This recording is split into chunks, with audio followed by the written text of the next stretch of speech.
Hello, welcome to Manhwa Nuna, and today we will be recapping the manhwa called Dealing with Demons. Please like, comment and subscribe to help the channel grow. Enjoy! This manhwa starts with Hwamyung, a demon, lounging around with an oxygen mask. He's griping about his life of torture, murder, sex, and drugs. Then he takes off the mask, breathes out some flames, and says he's totally over it all. His assistant Soo-hyun shows up with a birthday cake that's more candle than cake as it has 280 candles, which represents Hwamyung's age, asking if that's all Hwamyung has to say on his 280th birthday. Hwamyung sits up, wondering how other demons handle such a long, boring life. He tells Soo-hyun he's lucky to die soon. Being human and all. Hwamyung can't remember when he last felt his heart pumping, maybe half a century ago. He blows out his 280 candles and tells Soo-hyun he's jealous his brain still makes dopamine. Soo-hyun suggests trying something new instead of being so negative. Hwamyung thinks he's done pretty much everything a demon can do, except save people. Soo-hyun proposes he go save someone, which catches Hwamyung off guard. Thinking it won't be fun, Hwamyung ends up sprawled on a train seat, waiting to play hero. He tells himself he's only there because he's bored out of his mind at home. Two elderly guys spot him and call him a young man, saying the seat's for old folks. So the 280-year-old Hwamyung lets them sit uncomfortably on either side of him. He puts his hands on their shoulders, calls them young-uns, and casually mentions there are evil spirits all over the train, which means a bunch of people are about to die. One of the old guys freaks out and asks Hwamyung if he's a shaman. Right then, some dude jumps up wearing a hazard mask, yelling about how unfair life is and why he's the only one suffering. He whips out a gas tank and starts spraying toxic gas everywhere. People freak out and run, and he runs after them yelling they should die. The ones who couldn't escape the gas start coughing and collapsing. In all this chaos, there's this girl, Dokyung Kim, just chilling on her seat, tapping away on her phone like it's no big deal. The gas guy notices her and turns off his doomsday device. Then he asks her what she is doing, why she isn't running away, and if she is ignoring him. When she ignores him, he loses it. He shouts asking her if she has a death wish, and threatens to release the toxic gas again. Dokyung pauses her music, takes out her earphones, and calls him a dumbass. He angrily yells that she should die as he releases the toxic gas, and Dokyung just sits there waiting for the gas to take her, but to her surprise, the gas starts to dissipate. Hwamyung sucks up all the gas like it's a milkshake, shocking the people who have made it to the other train car. He slurps and gulps it, and when he finishes, he lets out a satisfied exhale. The gas guy takes off his mask as he asks Hwamyung who he is while holding a knife, and Hwamyung shoves his head through the window while the people who witnessed the incident stare at him in shock with their phones out. Then he says that he has saved all of the people, yet it was no fun at all, and blames himself for listening to Soo-hyun. Then he grabs Dokyung's face, squishing it together as he says that he saved her life out of curiosity and a bit of generosity, and asks her how it feels to have her measly life rescued. She replies that she never asked him to save her, which shocks him, and then she grabs his face back as she says that she didn't want to live. She continues by saying that she was hoping that her life would end there. She was hoping that this would be her last misfortune. She starts to hysterically cry as she asks him why he even saved her. Earlier, Dokyung received various text messages notifying her that her account had been frozen, and she removed it and listened to music instead. About a year back, Dokyung sold all her good fortune to a demon. She literally traded away her luck to some nameless demon, which exposed her to all kinds of scams, being implicated in crimes she didn't commit, losing all her friends, and failing at every attempt to make a living. In other words, she became hopelessly unlucky. Her life had fallen into an endless downward spiral as if some balance had been broken. Things got so bad that she started thinking that maybe being dead wasn't such a bad idea. That was why when that nut job on the train started his gas attack, she didn't even flinch. Back in the present, when the train arrives at the train station, the passengers run out, while Soo-hyun, who is disguised as the police, coordinates the passengers' exit. Meanwhile, Dokyung and Hwamyung are still inside, holding each other's faces. He asks her if that is how she is going to be, and reminds her that he saved her life. She responds by asking him when she asks him to save her and says that she has lost everything, her house, and money, and asks him how she is supposed to live from then on. Soo-hyun pops up, breaking their face off. He tells Dokyung he's a cop and needs to question Hwamyung about the incident. As they're leaving, Hwamyung's whining about having to go, and Soo-hyun reminds him how many people saw him sucking up that gas. Hwamyung's so annoyed he breathes fire, complaining about not getting any thanks. Dokyung asks him if he is a demon. She says that she can tell since she has seen one before, though the one she knew wasn't as lousy as Hwamyung, and then she turns to Soo-hyun, saying she bet he isn't an officer. She asks Hwamyung why he is walking among people in broad daylight, and what he is scheming with Soo-hyun. Hwamyung replies that he thought it would be fun to try saving some people, and asks her if he is not allowed to, which makes her angry. She asks him if he has no clue about the sorry state of the people's lives he leaves his mark upon. She recalls what the demon who bought her luck told her, Do-kyung Kim, 27 years old. From now on, you'll live a life of total misfortune. You'll keep enduring, but when no one wants you alive anymore, you'll die alone and miserable. Dokyung tells Hwamyung to never show his face again and that she won't ask for his help, so he should just crawl back to wherever he came from. After she leaves, Hwamyung puts his hand on the left side of his chest, which is covered in markings, as he says that Dokyung was mean, and Soo-hyun asks him if he thinks that she is going to be okay. Hwamyung nonchalantly says whatever, and that Dokyung should probably end her life if she is that miserable. His markings grow until it gets to his face. He touches it and tells Soo-hyun to find the demon, who Dokyung made a contract with. When Soo-hyun says that he thought he wasn't interested in Dokyung, he replies that there is something he wants to check. As they leave, they don't notice that the man, who tried to end everyone's life on the train, is gone. Later, Dokyung takes a walk on a bridge, looking at the sea and talking to herself about how it's been exactly a year, just like the demon said. She yells in frustration, asking what she did to deserve this, when suddenly, the gas guy from the train shows up behind her. He grabs her by the neck, yelling that she deserves to die. He asks her if she remembers that she ignored him while pulling his mask, revealing his bleeding face, and asks her if she looks pathetic to him. Dokyung calls him a psycho and says it wasn't her who messed up his face, it was the demon. The gas guy asks her how he is supposed to beat the demon, and tells her to shut up and die for real as he pushes her off the bridge. As she falls, Hwamyung suddenly jumps off the bridge, removing his shirt and revealing his wings. He grabs her mid-air and tells her that he will void her contract, just as they fall into the river. Soo-hyun carries Dokyung and pulls Hwamyung by the leg out of the river. He wonders why Hwamyung dove in when he can't swim, and why he unfurled his wings if he wasn't going to use them. Hwamyung's out cold, mumbling about signing a contract. Soo-hyun hands Dokyung off to the paramedics and starts drying off, thinking it's weird that Hwamyung is offering contracts again after 100 years. He is curious about what is so special about Dokyung that Hwamyung is offering her a contract. Later at Hwamyung's mansion, he wakes up on the floor in his underwear.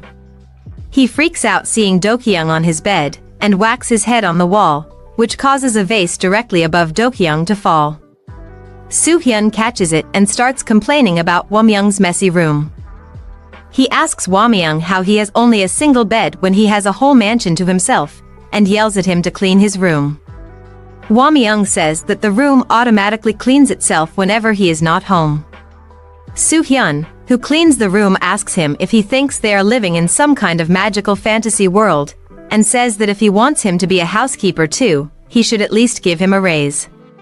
Hwamyung responds by saying he figured objects return to their places by themselves in the human world, and takes the vase, which contains a plant that has one red fruit, saying that the fruit is the reason he saved Dokyung. Soo-hyun tells him that he is the one who saved them both, and Hwamyung brushes that aside and says that what is important is the fruit. When Dokyung comes to, she's not happy. She clenches her fist in defense as she yells at the strange men, Hwamyung and Soo-hyun, asking them where they dragged her. Soo-hyun tells her that they are in a mansion on private property atop Seoul's Mount Desolation, and pleads with her to calm down. Hwamyung tells Dokyung that he heard that she gave her luck away to the Demon of Fortune, and she responds by asking him if demons have their own chat room. Soo-hyun tells her that finding out that kind of thing is part of his job. He digs for secrets, does the dirty work, and cleans up the house. Hwamyung says to Dokyung that he will get her back her good fortune, and asks her if she wants to sign a contract with him. She asks him if he expects her to sign another contract, what he is the demon of, and if he is the demon of ugliness. An annoyed Hwamyung says that he is a demon who lives off feelings of disillusionment, and tells her that if she signs a contract with him, it would be a win-win for both of them. He continues by saying that she sends her feelings of disillusionment to the plant like a wireless device, and he reaps the fruit it produces. He adds that Dokyung should consider herself lucky because he doesn't bother with contracts since they are such a hassle, but she is an exception. He realizes that Dokyung isn't in the room anymore, and asks where she went. Soo-hyun, who is cleaning the room, says that she stopped listening and booked it.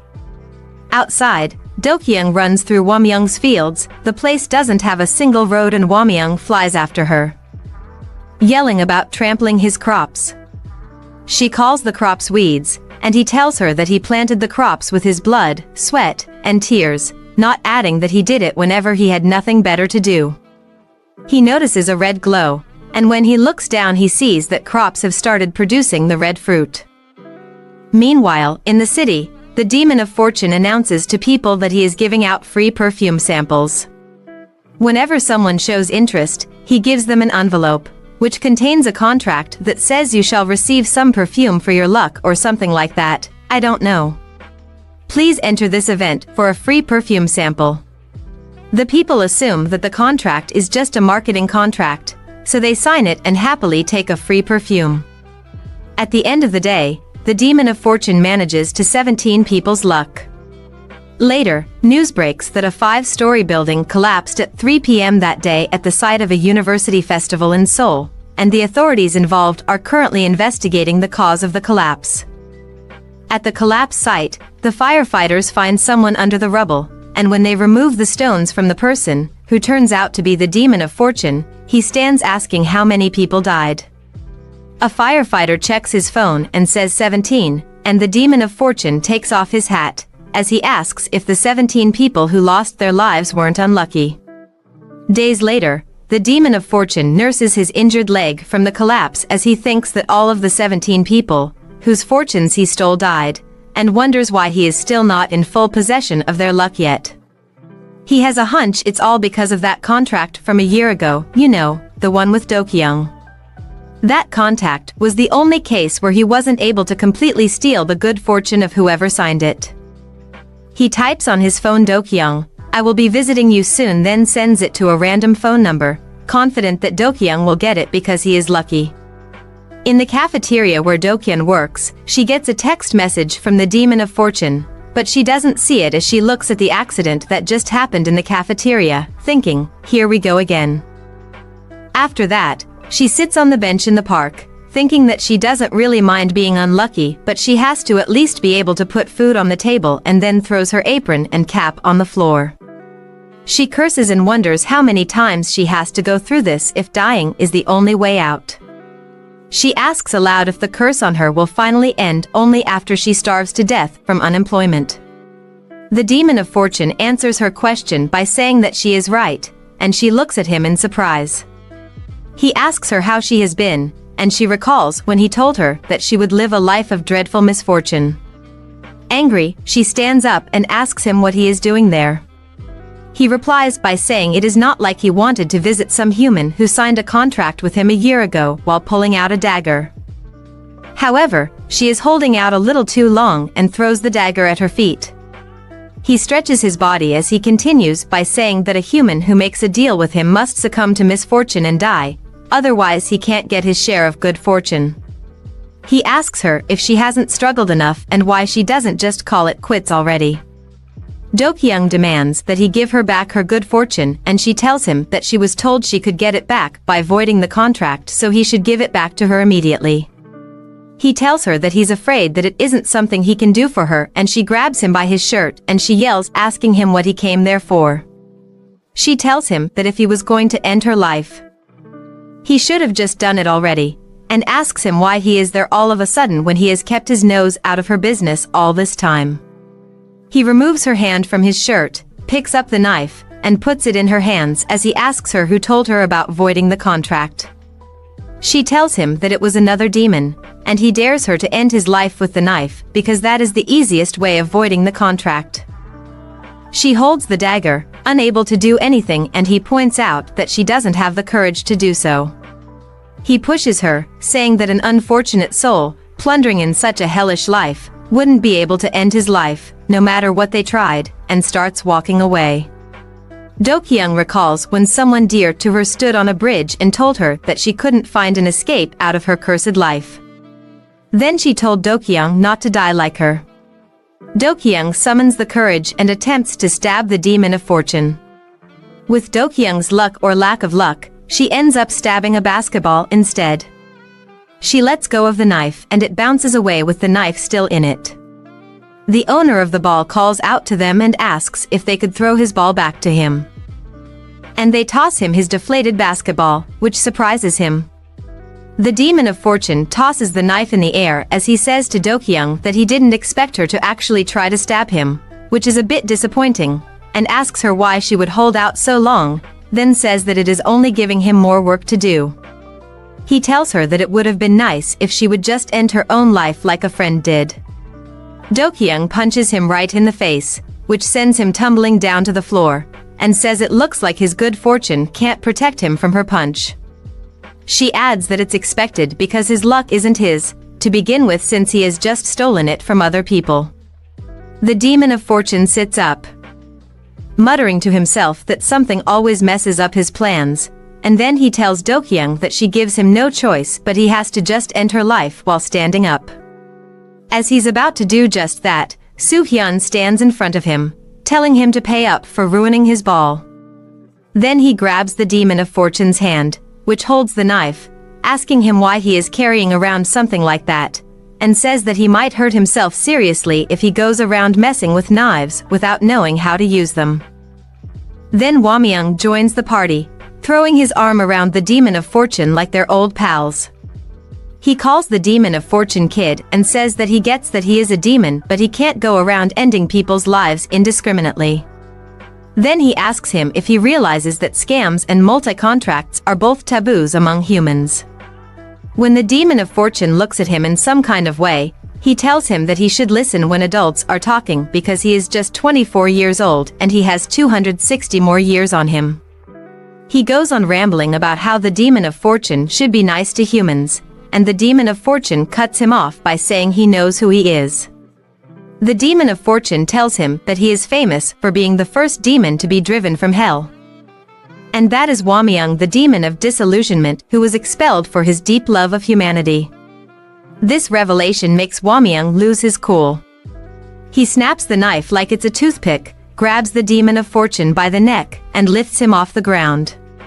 Soo-hyun yells at Dokyung that they should leave, and Hwamyung stops her by asking her if she will sign a contract with him if he gets her back her good fortune. He tells her to give him an answer, and in the blink of an eye, the demon of fortune will be dead. When she doesn't say anything, he yells at her to hurry, and he can't keep this up forever. Dokyung tells Hwamyung to off the demon of fortune first, then she will think about signing the contract later. But just as Hwamyung's about to do the deed, the demon of fortune points up. There's a truck falling from the sky, because why not? A few seconds earlier, while Hwamyung was asking Dokyung to sign a contract with him, the deflated basketball flew away and landed on the windscreen of an upcoming truck. The driver swerves and crashes through the railings of the bridge. Back in the present, the truck falls right on top of Hwamyung, missing the demon of fortune by a few inches, and then explodes. 2 days ago, While Hwamyung was lounging in his house with an oxygen mask on his face, Soo-hyun asked him if his markings had gotten bigger. Hwamyung responded by saying that he really will be kicking the bucket soon and that the medicine is barely doing anything for him now. He stood up, saying he was dying, and Soo-hyun asked him if Dokyung didn't help him help his plants bear fruits, and said that he thought these fruits could help suppress the markings from spreading. Hwamyung, who didn't know Dokyung's name at the time, asked Soo-hyun if he was talking about the human, and Soo-hyun told him that her name was Do-kyung Kim. He opened the window overlooking his field, saying that the fruits wilted as soon as she left. Soo-hyun suggested that he sign the contract with him, and said that he also feels disillusionment from time to time when he is cleaning. Hwamyung refused and asked him if he had made any progress on the Demon of Fortune. Soo-hyun showed him an article about the collapse, which he came across while he was looking into things for him, and told Hwamyung that it turned out that the Demon of Fortune was behind the collapse. As Hwamyung looked at the article, he said that the Demon of Fortune must be a high-ranking demon if he is able to do something like that, and asked why he didn't know about him. Soo-hyun told him that it is probably because he is an outcast who got expelled from hell, he has no friends either, and all he does is lie in bed, which is why he is now a nobody. Hwamyung tossed Soo-hyun his phone back and takes off his robe. He said that it looked like he would have to take care of the Demon of Fortune before he could form a contract with the human, whose name he couldn't remember, so he asked Soo-hyun to remind him of the name. Soo-hyun, who assumed he was talking about the Demon of Fortune, said Woo-hyuk, and Hwamyung said he was talking about the human. Back in the present, Do-kyung, Soo-hyun, and the guys who were playing basketball all look at the accident in shock while Woo-hyuk, the Demon of Fortune, brushes the dust away from his body.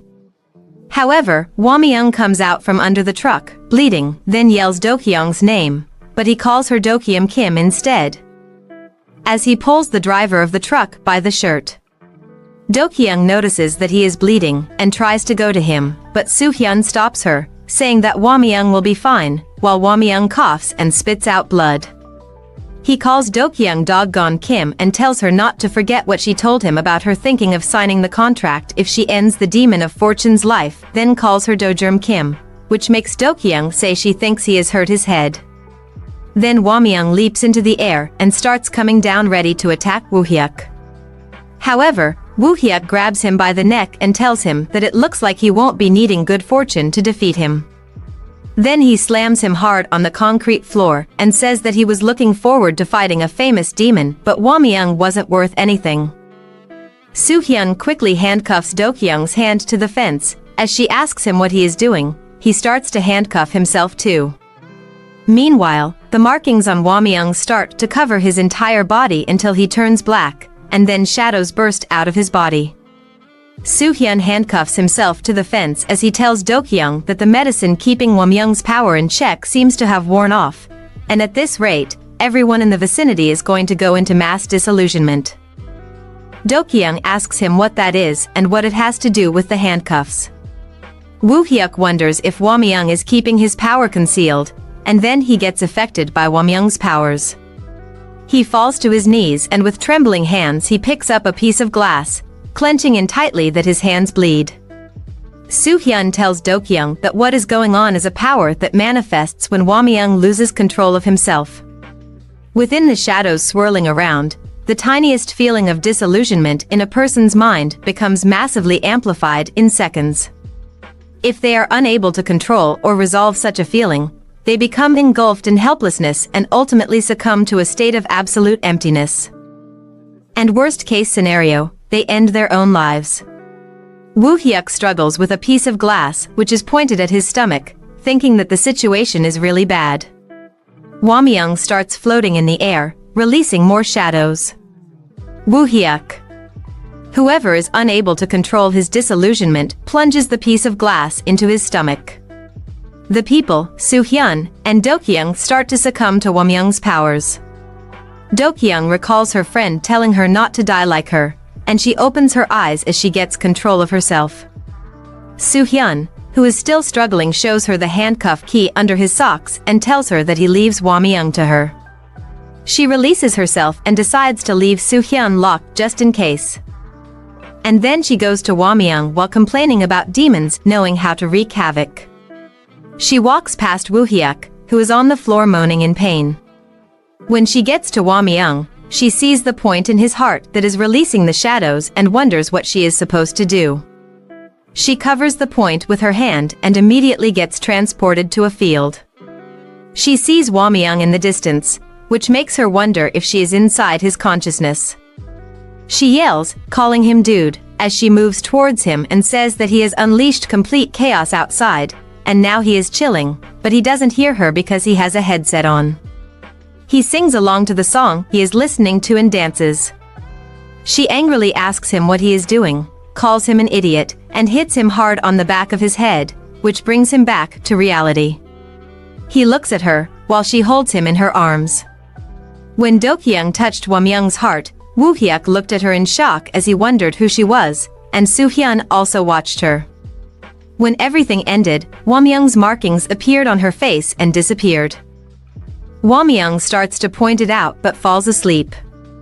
She leaves home on the floor and goes to Woo-hyuk, who is struggling to get up. She picks up the piece of glass, presses it against Woo-hyuk's neck, and says that that day marks the 26th time she has gotten into a near-death experience, losing her good fortune. He tells her that it is a miracle she hasn't died already, and she says that she can't keep up with this miserable existence, so she needs to void the contract. She reminds him that he told her that the easiest way to void the contract would be to end his life, and says that it means that there is also a not as easy way of achieving the same thing. She demands that he tells her what it is. And she asks her why she is making things more difficult for herself when she can just slash his neck and get it over with. She responds by saying that she doesn't want to become a murderer because of someone like him, so he should talk before she changes her mind. He notices the markings on her face and tells her that there are 3 ways of voiding the contract they made. One is for her to die, the second is for him to die, and the only choice left for her is to give up her humanity. She grabs his shirt as she asks him what that means, and demands that he explain so she can understand. He explains that demons can't form contracts with another demon, so if she becomes a demon, it will naturally void the contract. The next scene shows Hwamyung dreaming of Woo-hyuk kicking his butt, and he wakes up yelling and covered in bandages. When he calmed down, he noticed a huge framed picture of Dokyung holding him with the headline of the accident that occurred on his wall. Soo-hyun explains that he had it printed to celebrate his news debut, and Hwamyung yells in shock asking if he was on the news. When Soo-hyun confirms that he was, Hwamyung says that he can't remember a single thing and asks what happened. Soo-hyun asks him if he doesn't recall getting his head drilled into the ground, and he lies saying no, but Soo-hyun knows he is lying. Hwamyung says that the fact he doesn't remember anything must mean his power got activated, and asks Soo-hyun how he stopped him. As Soo-hyun starts to explain what happened, the doorbell interrupts them. They open the door to Dokyung, who calls Hwamyung the demon of ugliness and says that she thought he was going to kick the bucket, but it looks like he is all right. Hwamyung calls her Dokyum Kim as he looks at her in confusion, and Soo-hyun holds up a banner, welcoming Dokyung to their house. He tells her to come in while Dokyung and Hwamyung look at the banner in surprise. Hwamyung addresses Dokyung as Dokyum, telling her that a year ago she signed a contract with the Demon of Fortune, which resulted in her good luck being stolen. Since then, she's been living a miserable, unfortunate life. Her feelings of disillusionment grew stronger than what others typically experience. He was unconsciously drawn to that, which is how he ended up finding her in the first place. He says he follows her story up to that point as she brings her bag into his room. She turns to him, asking when he'll stop calling her Dokyum and if he's doing it on purpose. When he asks what she means, she pokes him on the chest, telling him that her name is Dokyung, not Dokyum, and he responds that it's the same thing. He then asks why he should allow her to live in his mansion just as Soo-hyun brings in more of her belongings. She tells him she thought her moving into his mansion was already decided. He acts surprised, saying this is the first he's hearing of it. Soo-hyun explains to Hwamyung that he couldn't discuss it with him because he was unconscious for 2 days, but long story short, Dokyung will be working in the mansion from now on. This news shocks Hwamyung so much he hurts his ear. Dokyung says she doesn't want to end someone's life just to void the contract, so she has another plan. Hwamyung interrupts, saying it's going to be a bit of a problem because if he doesn't end the fortune kid's life, he can't form a contract with her. She tells him to be quiet and let her finish, and explains there's another way they both benefit. His contract aims to make his plants bear fruit by absorbing her feelings of disillusionment. If she stays there, his plants can keep bearing fruit, so she asks if the contract would be unnecessary if they just do as she suggests. Hwamyung says she is wrong because it's not like she'll be staying forever, and he doubts she'd be willing to stay without something in return. Dokyung counters that she has demands, and if he accepts them, she'd be happy to live in the mansion until she dies. When he asks what her demands are, she explains that due to her misfortune, she hasn't found proper employment. She wants guaranteed lifelong employment, to be paid on time, and his room.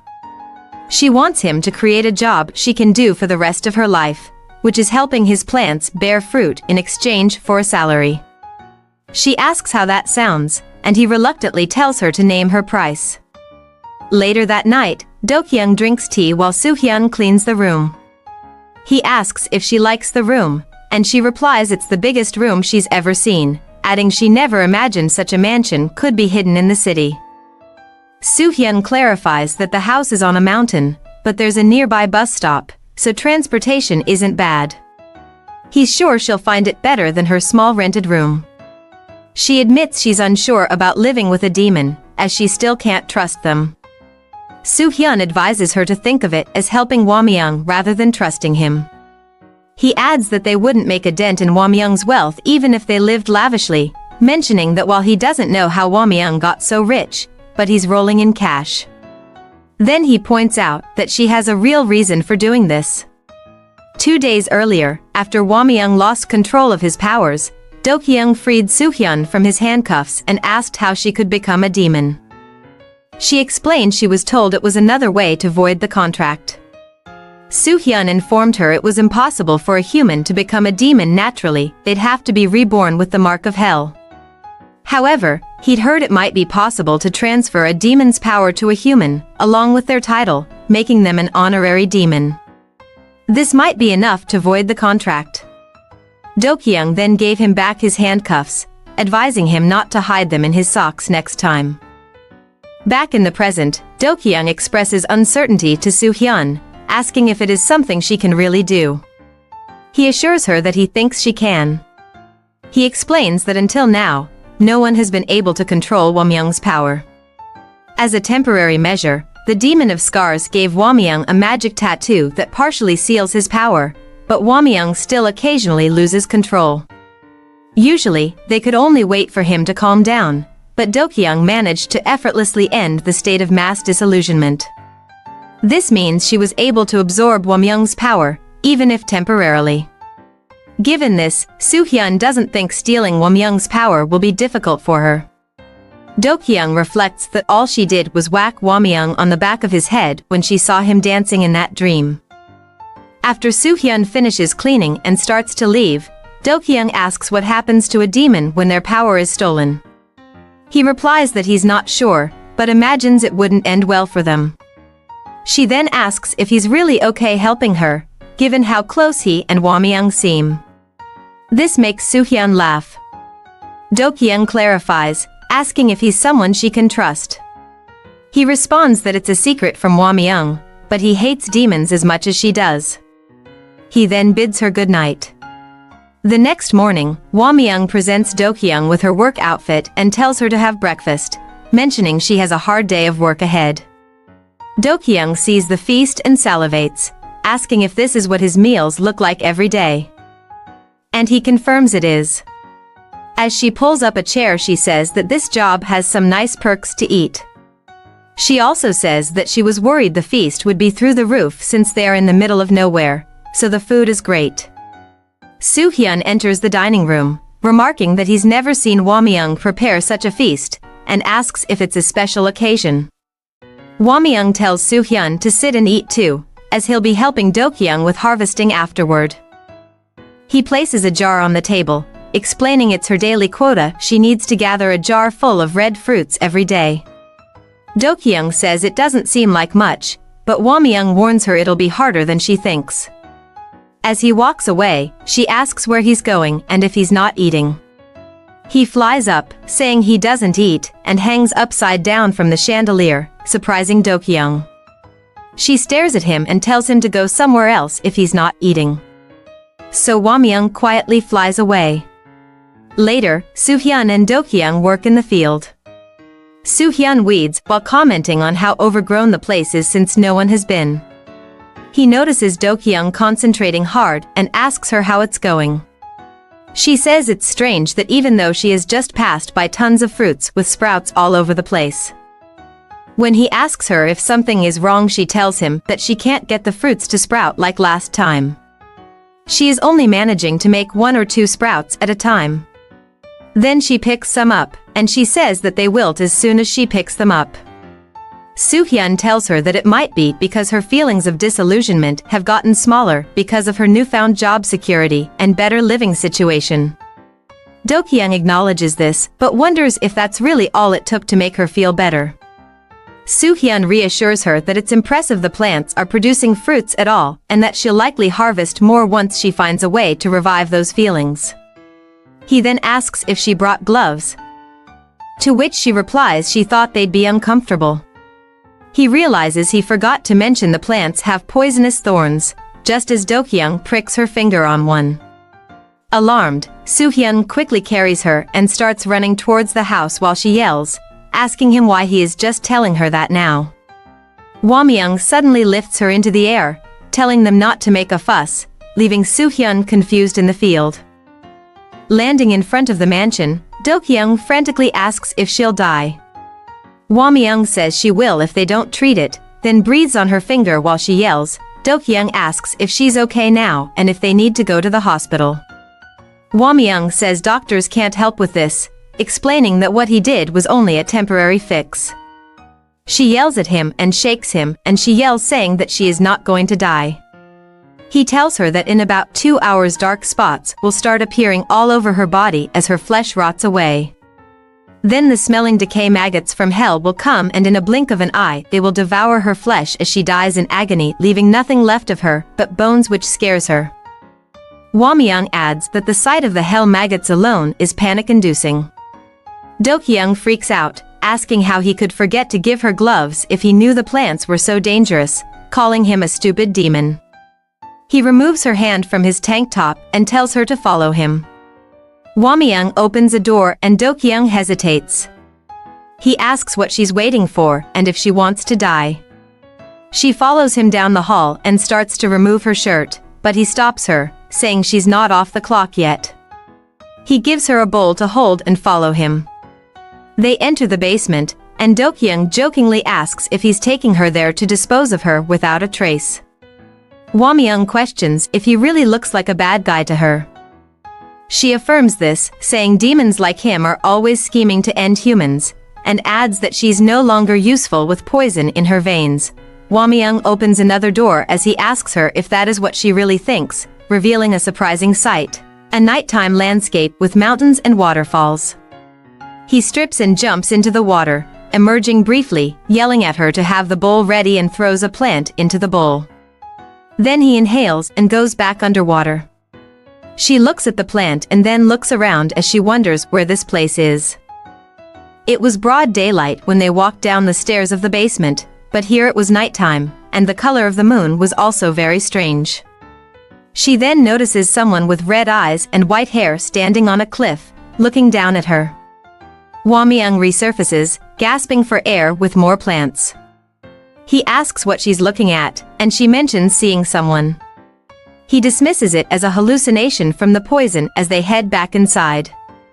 As they climb the stairs, Dokyung questions if hallucinations are usually of familiar things, noting how unusual the person she saw looked.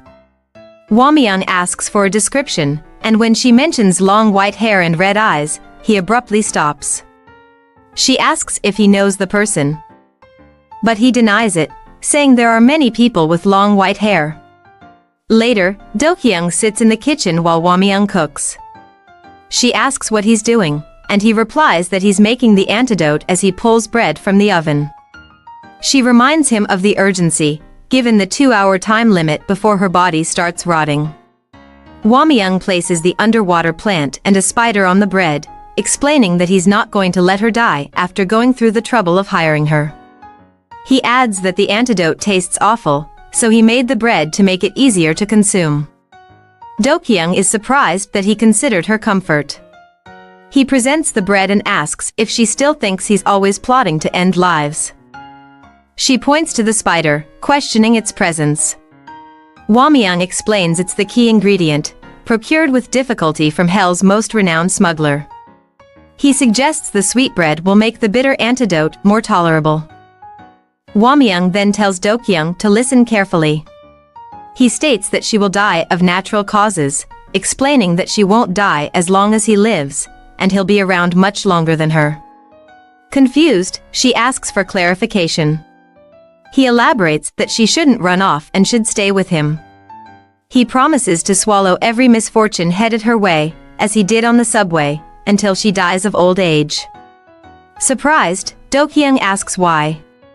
Hwamyung leans close and tells her it's because she's useful to him. She asks him if it is because of her ability and tells him that the harvesting wasn't going well earlier. He reminds her that he wants her that even filling up a single jar wasn't going to be easy. And tells her that no matter how strongly a particular emotion is affecting her, that doesn't mean she will feel it the entire day. So in the same way, her feelings of disillusionment aren't constant. She says that she will lose her ability to grow fruit one day, and as a result, no longer become useful to him, and asks if he would still protect her from her misfortunes. He looks at her and tells her that he never said her ability is what makes her useful to him, which confuses her. Then he tells her that there isn't much time, so she should eat while shoving the antidote-laced bread into her mouth.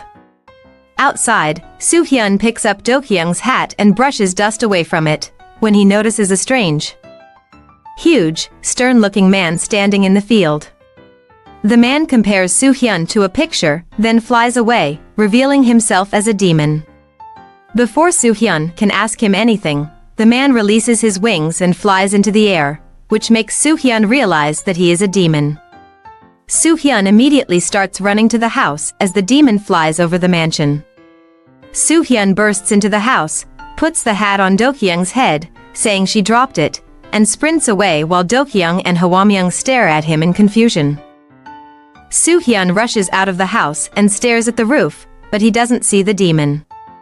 He looks around, and when he doesn't see him, he starts heading towards the gate. Hwamyung and Dokyung follow Soo-hyun outside, where he asks if Hwamyung invited a friend. Hwamyung appears confused. Soo-hyun turns to the gate, thinking that there is no way Hwamyung has a friend because he is a total outcast.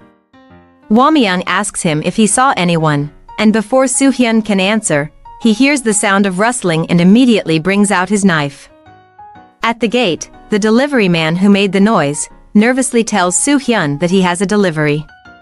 Soo-hyun puts his knife away as he apologizes to the delivery man, saying he caught him by surprise. Hwamyung says that he never gets mail around here as he takes the package from the delivery man, and then he sees that it is to Dokyung. He passes it on to Dokyung, who is equally surprised because she hasn't changed her address yet. Hwamyung inquires about the demon of fortune, Woo-hyuk. Soo-hyun recalls seeing Woo-hyuk limping away with a severe abdominal wound. Hwamyung says that the package might be from him. Dokyung opens the envelope to find a lottery ticket inside. She stares at it in terror, her heartbeat increasing, as Hwamyung asks what it is. 1 year ago, Dokyung was hanging out with a group of friends, when she asked if anyone there thinks they've got worse luck than her.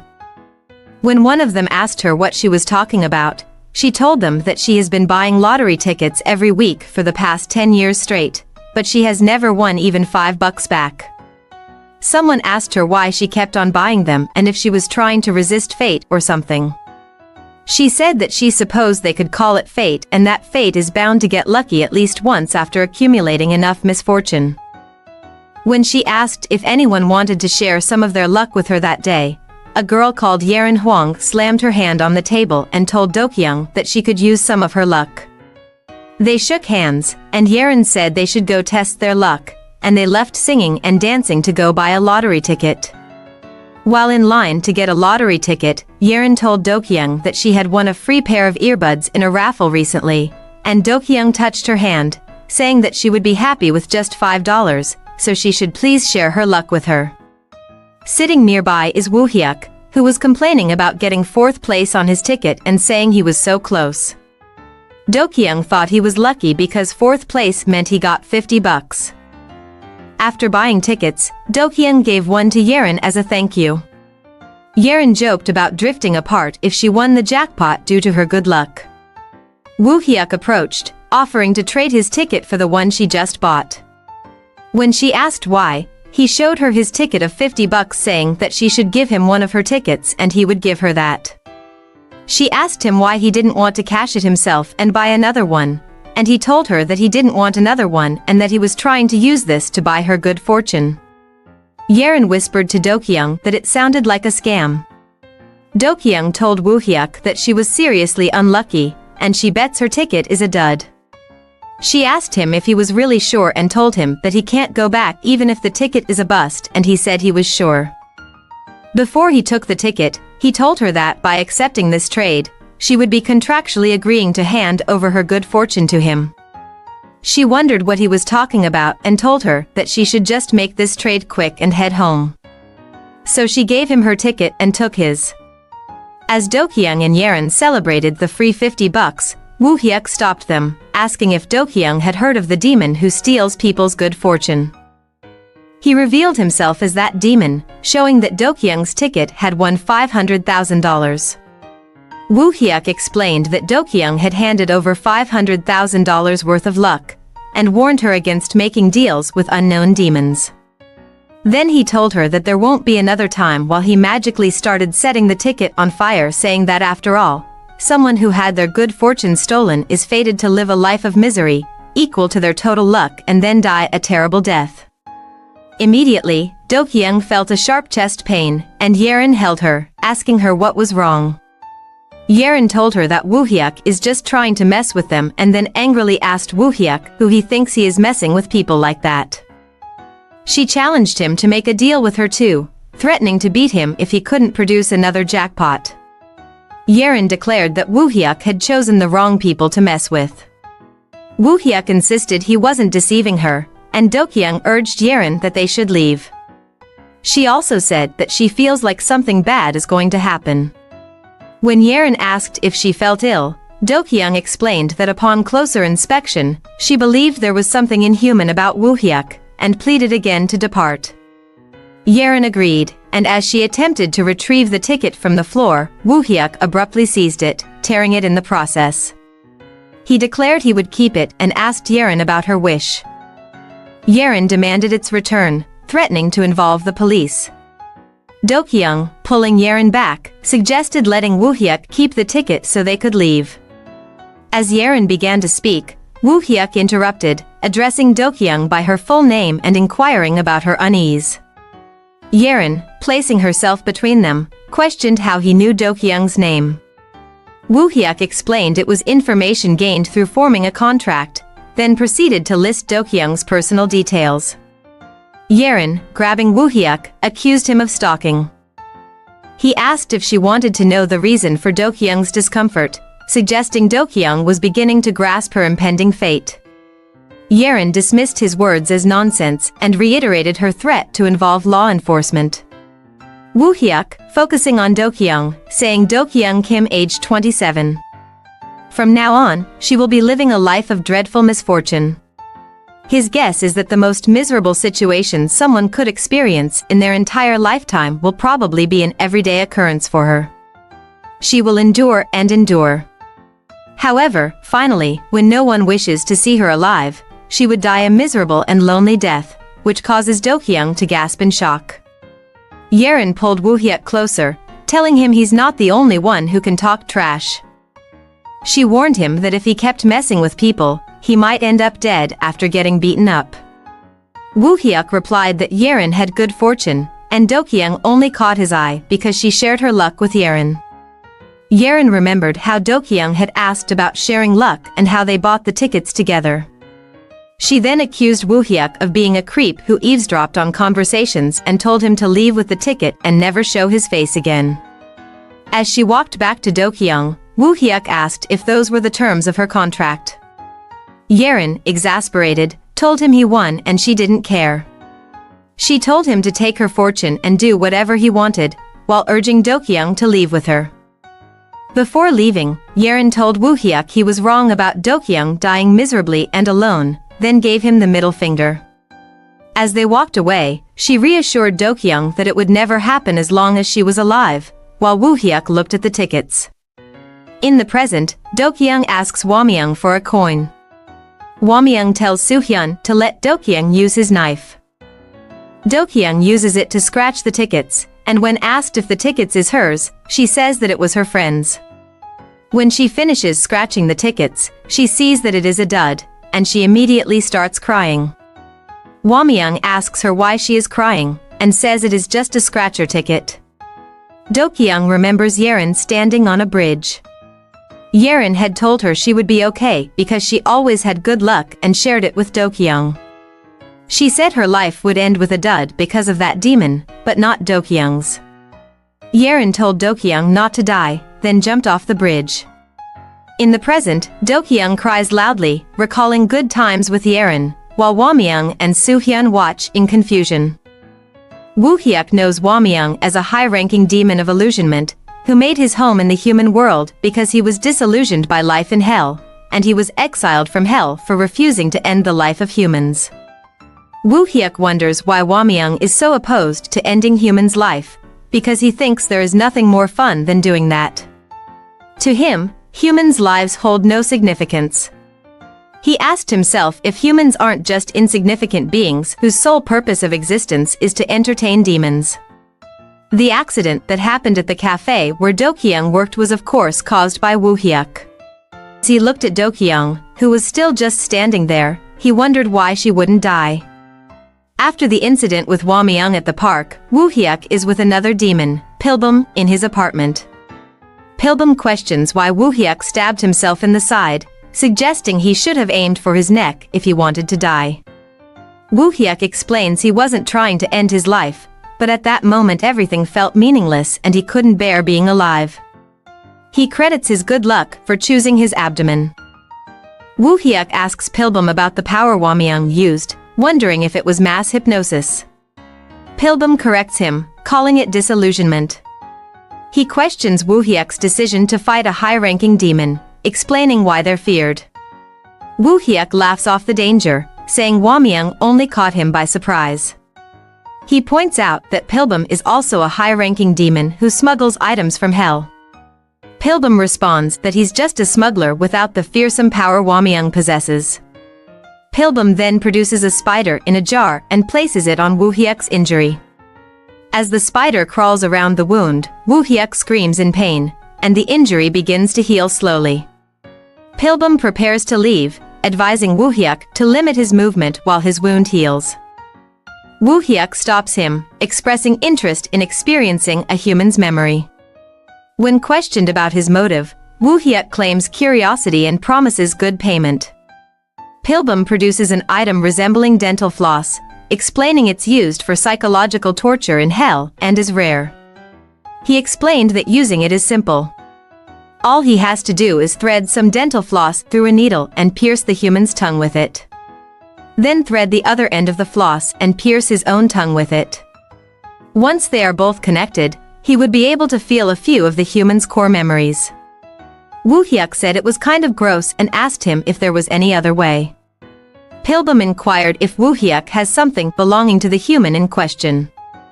Woo-hyuk recalled the ticket he got from Yerin and said as he looked for it that technically Yerin gave it to him, but Dokyung was the one who actually purchased it, so it should be fine. Pilbum wrapped the floss, stained with Woo-hyuk's blood, around the ticket. He explains this method as an alternative: send the item to the human for contact. This is why Woo-hyuk sent the ticket to Dokyung. The floss, visible only to Woo-hyuk, makes it appear as an ordinary lottery ticket. When reunited with its original owner, it allows Woo-hyuk to access the target's memories. As Do-kyung holds the ticket, Woo-hyuk enters her memories. He sees a form and calls Do-kyung, questioning how she endures despite losing her good fortune. He's determined to understand why she didn't die, even if he must search through her memories. Suddenly, a flash of light appears. When Woo-hyuk opens his eyes, he sees Yerin right in front of him. In the present, Do-kyung starts walking towards the gate. Hwamyung calls out, asking where she's going. When she doesn't respond, he flies in front of her. Do-kyung says she's changed her mind and thinks the Demon of Fortune should die. Hwamyung stops her, pointing out that the Fortune Kid must have extraordinary luck to survive the mass disillusionment event. He takes the knife, saying she couldn't harm him even if she tried all day. Then he asks her if she is really sure that the Demon of Fortune was the one who sent the ticket to her and how he knows about his place. She tells that there is no one else who could have sent that, and also she doubts that there is a demon who doesn't know where Hwamyung lives because he is always flying around with his wings like an attention seeker. Soo-hyun adds that's why he's always told Hwamyung to take the bus. Hwamyung wonders why the Demon of Fortune would send the ticket. Dokyung suspects it's to mock her and her friend. He takes the ticket from her while pulling out his glasses. He wears the glasses and looks at the ticket and calls Pilbum's name when he sees the dental floss. He quickly snaps it and flies away, with Dokyung seeing it this time. Before Hwamyung broke the floss, in Dokyung's memory, Yerin stares at Woo-hyuk before walking away, calling for Dokyung. The memory makes it clear that they were at an event center to attend a concert. Dokyung asks if they're late, and Yerin says they're on time. Dokyung expresses surprise that Yerin got tickets despite her bad luck. Yerin insists she can't be unlucky with a friend like Dokyung. The scene then shifts to Dokyung and Yerin at a beach. Dokyung emerges from the ocean coughing, telling Yerin she almost drowned due to a leg cramp. When Yerin asked if Dokyung was alright, Dokyung replied that it was fortunate Yerin had advised her to wear a life jacket. Yerin expressed relief, acknowledging that the jacket had essentially saved Dokyung's life. Woo-hyuk observes various memories of Yerin helping Dokyung in small ways. He wonders if Dokyung has survived his contract merely by benefiting from someone else's good fortune, but suspects there must be a more significant reason. Suddenly, a large hand reaches for Woo-hyuk and grabs him tightly. As he struggles, the floss snaps, and he wakes up gasping in his apartment, wondering what happened. Back at Hwamyung's mansion, Hwamyung informs Dokyung that the Demon of Fortune seems greatly interested in her. He explains that the ticket was wrapped in something smuggled from hell by the Demon of Guile, Pilbum, whose wares are extremely expensive. Hwamyung suggests the Demon of Fortune will eventually visit her, even if she doesn't find him first. Dokyung questions why the demon is so fixated on her, to which Soo-hyun responds that demons generally don't have much to do. Hwamyung, walking towards the gate, asks Soo-hyun if he's certain Woo-hyuk was severely injured. Soo-hyun confirms that Woo-hyuk appeared to have stabbed his own abdomen. Hwamyung decides it's best to take out Woo-hyuk before his wound heals. He asks Soo-hyun if he still has the location of Sanggi's tattoo shop. When Soo-hyun confirms that he does, Hwamyung tells him that he is going to take the subway there, so he should go get his senior citizen transportation card. Then he turns to Dokyung and tells her that he is going to come with him and he will introduce her to a new friend. She asks him if the new friend is another demon, and Soo-hyun replies by saying that they are, and that they are a demon who knows the most heinous way of digging into wounds. The story is just getting more interesting. Please like, share and subscribe, and comment for part 3. Thank you. Bye.